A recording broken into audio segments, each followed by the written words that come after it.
A vida precisa ser construída sobre certezas. Aquele que não tem fundamento não consegue subsistir em um mundo de tanta transformação. No estudo de hoje, nós falaremos sobre as certezas que o cristão tem.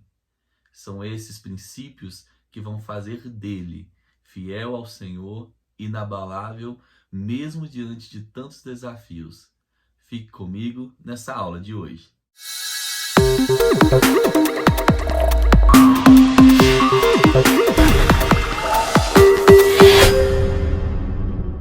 A exposição em 1 João se encerra hoje e nós hoje exporemos o capítulo 5 na íntegra. O versículo 1 do capítulo 5 diz assim: todo aquele que crê que Jesus é o Cristo é nascido de Deus. E todo aquele que ama o que gerou também ama ao que dele é nascido. Nisto conhecemos e amamos os filhos de Deus, quando amamos a Deus e praticamos os seus mandamentos. Porque este é o amor de Deus, que guardemos os seus mandamentos. Ora, os seus mandamentos não são penosos. Porque todo que é nascido de Deus vence o mundo. E esta é a vitória que vence o mundo, a nossa fé. Quem é o que vence o mundo, senão aquele que crer ser Jesus, o Filho de Deus? A primeira certeza que nós temos como cristãos é que somos nascidos de Deus. Pertencemos a uma família. Esses 5 primeiros versículos nos falam sobre esse milagre da salvação. Toda a carta de João, como já expomos em estudos anteriores, traz algumas bases sobre as quais nós identificamos quem são os verdadeiros cristãos. Falamos sobre a base do amor, a base da salvação, a base da fé, a base do amor ao próximo. Todas essas são provas de que somos cristãos verdadeiramente. E aqui ele fala sobre essa situação do novo nascimento. Ele diz que aquele que é nascido de Deus, nisso conhecemos, né? Ser nascido de novo e ser nascido nessa família de Deus pressupõe que, portanto, temos agora uma nova forma de viver, um novo estilo de vida, um estilo de vida que vence o mundo. É importante notar que quem nasce de novo, ele se torna um vitorioso sobre o mundo. E essa palavra vence aqui no original fala a respeito de você vencer constantemente os desafios desse mundo. Lembrando que quando falamos de mundo, falamos a respeito de um sistema que não se adequa à palavra de Deus. Não significa que nós devamos nos afugentar para algum lugar sórdido ou sozinho, vivendo ali inóspito, né, longe de toda a sociedade. Na realidade, o sistema mundano, o sistema ruim, o sistema mau vem da nossa própria carne. Significa então que mundos são aqueles que vivem de acordo com as próprias inclinações, sem se preocupar com uma moral ou uma ética maior ou aquilo que o Senhor fala na sua palavra de acordo com a sua identidade e característica pessoal. Porque Deus, ele é pessoal, Deus, ele quer intimidade com os seus. Portanto, a primeira certeza que nós devemos ter é que somos filhos de Deus. E eu quero atentar aqui sobre um versículo que fala que os mandamentos do Senhor não nos são penosos. Isso significa que não é pesado demais para acontecer. E isso acontece por duas situações. Primeiro, porque nascemos de Deus. E os filhos são amparados pelo exemplo do Pai. E fortalecidos nesse exemplo, seguem aquilo que a palavra fala. E a segunda verdade, porque isso não é penoso, é porque nós recebemos o poder de filhos. Todo quanto aqueles que o recebeu, deu-lhes o poder de serem feitos filhos de Deus. Existe o poder da filiação, existe o exemplo do Pai, existe a correção do Pai. O Pai está com o Filho, o instruindo e o levando por esse caminho, onde não são penosos os seus mandamentos. Portanto, creia nisso. A primeira certeza que devemos ter, esta convicção que nós devemos ter, é que somos filhos nascidos de Deus e, portanto, com um desafio de filiação de vida diante dele. A segunda certeza que nós temos como filhos de Deus, como verdadeiros cristãos, é a crença no testemunho de quem Jesus é. E aqui o apóstolo João vai trazer um tríplice testemunho. Um tríplice testemunho terreno e um tríplice testemunho espiritual. Presta atenção comigo aqui no que o versículo 6 diz. Este é aquele que veio por meio de água e sangue, Jesus Cristo, não somente com água, mas também com a água e com o sangue. E o Espírito é o que dá testemunho, porque o Espírito é a verdade. Pois há três que dão testemunhos no céu: o Pai, a Palavra e o Espírito Santo. E estes três são um. Três são os que testificam na terra: o Espírito, a água, o sangue, e os três são unânimes num só propósito. Se admitirmos o testemunho dos homens, o testemunho de Deus, que ele dá acerca de seu Filho. Aquele que crê no Filho tem em si o testemunho. Aquele que não dá crédito a Deus o faz mentiroso, porque não crê no testemunho que Deus dá acerca de seu Filho. E o testemunho é esse, que Deus nos deu a vida eterna, e esta vida está no seu Filho. Aquele que tem o Filho tem a vida eterna. Aquele que não tem o Filho de Deus não tem a vida eterna. O apóstolo João é muito claro nas suas palavras, ele é incisivo nos conhecimentos que ele tem passado aqui. Enquanto o evangelho de João são para descrentes que ainda não conhecem Jesus, o Filho de Deus, as suas cartas são para os crentes terem a certeza de quem eles são e de sua identidade. Então, a segunda convicção que nós devemos ter é que os nascidos de novo, os verdadeiros cristãos, eles creem no testemunho de Deus. E aqui nós temos dois tríplices testemunhos. O primeiro da terra e o segundo do céu. O da terra, o apóstolo João aqui vai trazer sobre a água, o sangue e o espírito. E é importante nós entendermos sobre isso porque são aspectos históricos, a água e o sangue. Quando a gente olha para a história de Jesus, alguns estudiosos tentam definir bem o que seria essa água e sangue. É que essa água e este sangue representam a questão do batismo e da morte de Cristo. E vamos olhar para isso de uma maneira analítica aqui. Nós temos falsos mestres se levantando sobre essa igreja, dizendo, eles gnósticos, que Jesus era um homem que no batismo recebeu o poder de ser Cristo. Ou seja, ele nasceu apenas homem, se tornou Cristo, e quando ele morre numa cruz, esse Cristo se esvai, esse homem morre e esse Cristo volta para onde ele veio. Então, o que nós aprendemos com isso aqui é que João está explicando que contra esses falsos mestres, que a água, no batismo, a voz do Espírito de Deus falou, este é meu filho em quem tenho prazer. E quando ele morre derramando seu sangue naquela cruz, toda a terra se escurece, e você vai lembrar até que aquele soldado ali, ele se prostra e fala, realmente ele era filho de Deus? Ou seja, são exemplos claros de que Jesus é o Filho de Deus. Ele era o Deus homem e o homem que era Deus. E é interessante também a gente pensar que a terceira parte dessa tríplice testemunha aqui na Terra é o próprio Espírito Santo. Porque só através dele é que as verdades se tornam verdades vivas no coração e nos convence dos nossos pecados e nos acrescenta a verdadeira fé. O tríplice testemunho no céu é a saber, o Pai, a Palavra e também o Espírito que aparece tanto no céu quanto na terra, porque ele foi enviado para a terra, mas a sua procedência do céu nos mostra, portanto, ali que todos os três falam a respeito de ser Jesus, o Filho de Deus.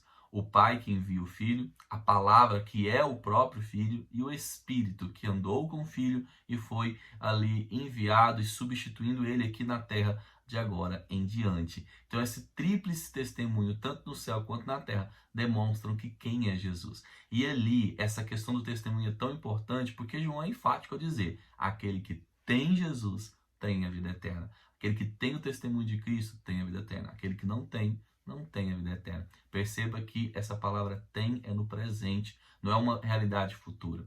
Nós começamos a vida eterna aqui, nós gozamos de algumas transformações aqui e viveremos na plenitude essa eternidade com Cristo. Ou seja, quem ama Cristo, quem crê nesse testemunho, tem a vida eterna. A vida eterna é uma realidade que transforma a nossa natureza, intransmissível e irrefutável. Ela vai se concretizar por toda a eternidade.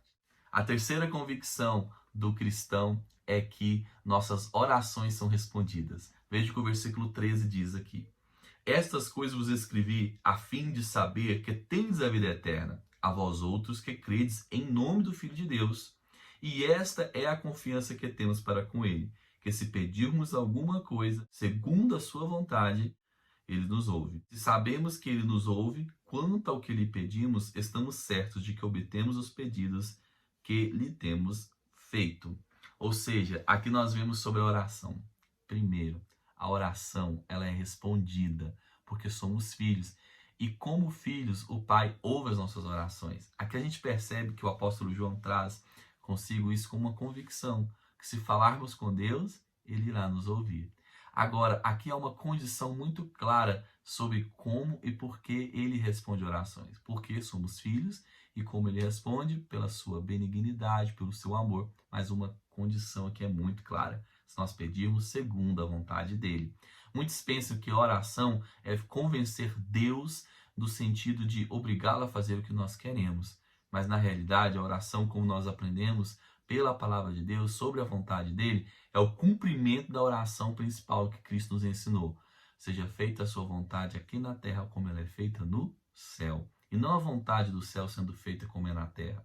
Dessa forma, sabemos que a oração é um poder de submissão daquele que ora, para que a vontade lá do céu se cumpra aqui na terra. Se você pedir segundo a vontade dele, tenha certeza de que tudo quanto você pedir se tornará uma realidade.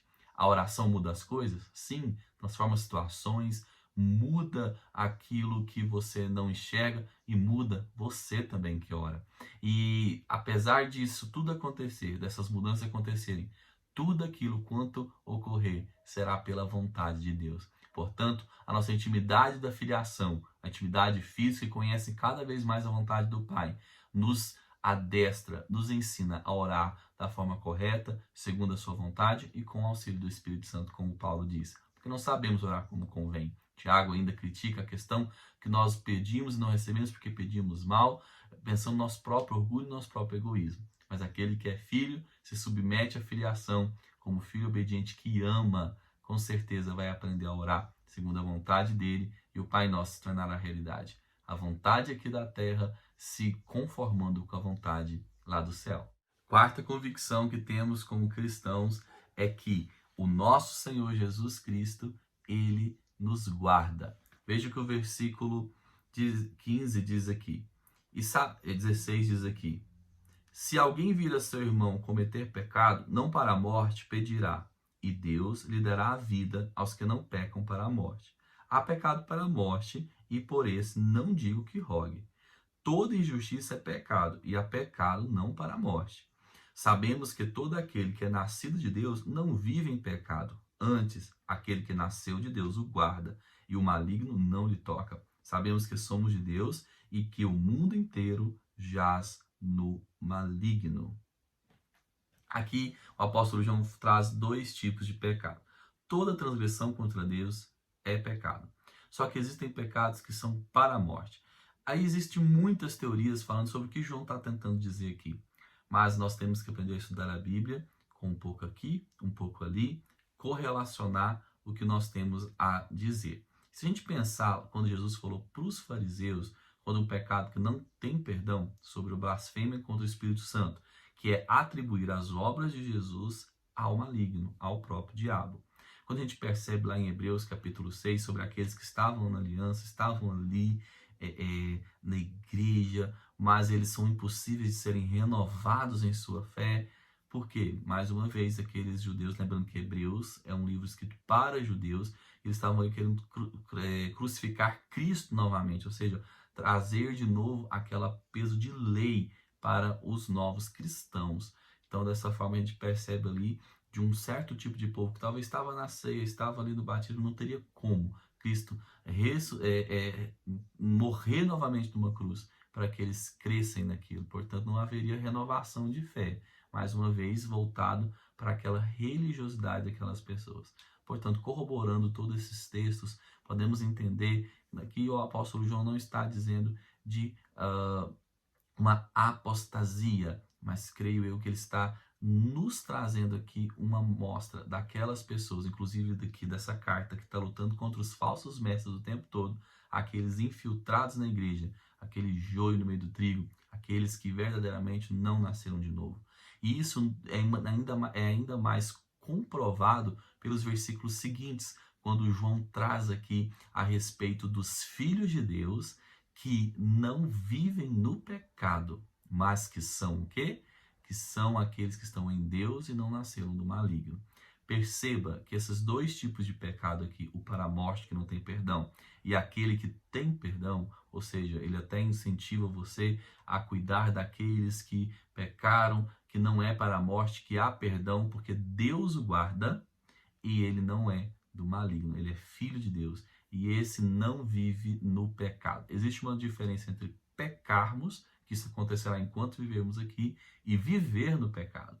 Viver no pecado significa perder o temor, viver aquele pecado assim indistintamente, sem nenhuma noção de arrependimento, sem nenhum incômodo interior. Porque o crente peca, mas ele peca se sentindo triste porque não está de acordo com o amor que aquele pai maravilhoso, ao entregar o seu irmão mais velho, que é Cristo, naquela cruz, fez por ele. Portanto, essa convicção é muito importante. Nós, como cristãos verdadeiros, somos perdoados e o Senhor nos guarda do maligno. Quinta e última convicção que queremos falar de toda essa carta. O versículo 20 diz assim: também sabemos que o Filho de Deus é vindo e nos tem dado entendimento para que reconhecermos o verdadeiro. E estamos no verdadeiro, em seu Filho Jesus Cristo. Este é o verdadeiro Deus e a vida eterna. Filhinhos, guardai-vos dos ídolos. O apóstolo João vai concluir falando sobre a verdade. A quinta e última convicção é a certeza de que estamos em Cristo. E ele nos garante de que nós reconheceremos o verdadeiro. Ou seja, não existem vários cristos que vão se levantar, existem várias teorias que vão se levantar, existem várias pessoas carismáticas que talvez vão inspirar pessoas, mas o verdadeiro Cristo nos garante que estamos sobre a verdade. E aí aqui ele termina com esse último versículo, com essa última frase, sobre algo que nós devemos muito prestar atenção. Filhinhos, com todo o amor que João expressou nessa carta, guardai-vos dos ídolos. Os ídolos não são apenas aquelas imagens feitas de escultura, os ídolos não são apenas aquela noção de deuses que nós conhecemos por outros nomes. Ídolo pode ser tudo aquilo que toma o lugar, a confiança, nossa segurança em Deus. Portanto, filhinhos, guardai-vos dos ídolos, guardai-vos dos falsos mestres, guardai-vos dos falsos cristos, das falsas convicções. Preste atenção, para nós concluirmos esse estudo que tanto amamos fazer. Olhe para a palavra de Deus, veja tudo o que ela fala, tenha intimidade com ela. Se existe algum versículo, algo que você discorde e você queira viver da sua forma, na sua convicção, no seu jeito de pensar, tome cuidado. Você não está servindo o verdadeiro Cristo. Você criou para si um Cristo que te aceita com tudo aquilo que você discorda. E não é assim a verdadeira mensagem. Que possamos, portanto, servir ao Cristo, Deus, único, verdadeiro e que traz convicção de verdade para nós. Que Deus te abençoe. Muito obrigado pela sua companhia durante essas semanas. E semana que vem voltamos com outro tema, em nome de Jesus. Um grande abraço.